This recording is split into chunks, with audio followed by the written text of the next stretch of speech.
Okay, everyone talks about racism, but the more important topic is internalized racism. So I'm gonna give you tips to combat your internalized racism. What is internalized racism?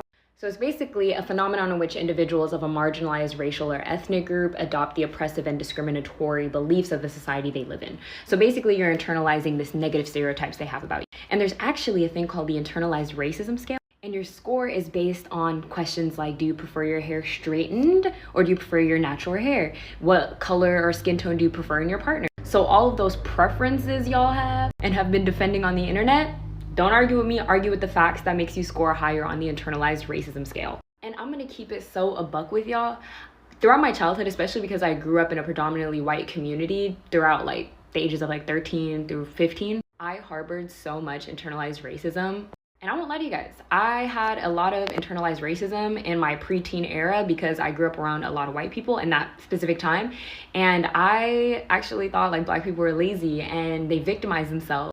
And obviously as I grew up, I let go of that shit. I don't believe it anymore because I have historical context and I have an understanding on why things are the way they are, or maybe the psychological baggage that African Americans possess. Anyways. So the first tip, when you create a vision board or on your Pinterest, only put Black women on there. Because the truth is that no matter how hard you train, especially if you're African, you're never gonna have that slender body type. You're going to be curvy. And if you're constantly idolizing and putting white women or women of other ethnicities on your vision board, you're gonna feel fat. And obviously I'm speaking in general terms. So the second thing is, I know this is so crazy, but I would only follow Black influencers and Black supermodels. So little quick story time. I used to follow this influencer called My Life is Ava when I was a preteen.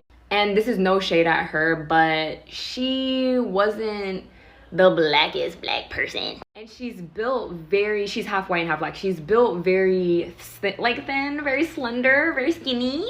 And I remember being so obsessed with her videos and I just wanted to look like her and I just wanted to be like her. And it got to a point where I was like, that's just not possible.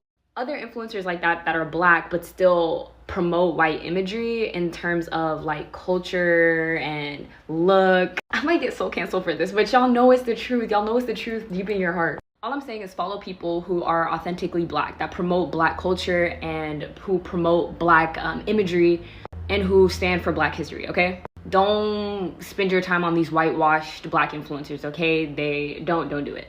My third tip, which is really important, is to learn more about history outside of the diaspora. So that means ancient African culture, ancient Haitian culture, or Caribbean culture, Jamaican culture. Really take the time to learn about your history and your roots, and I promise it will change your perspective on your standing in this society. That's it, and if you want more well-rounded information, link in bio.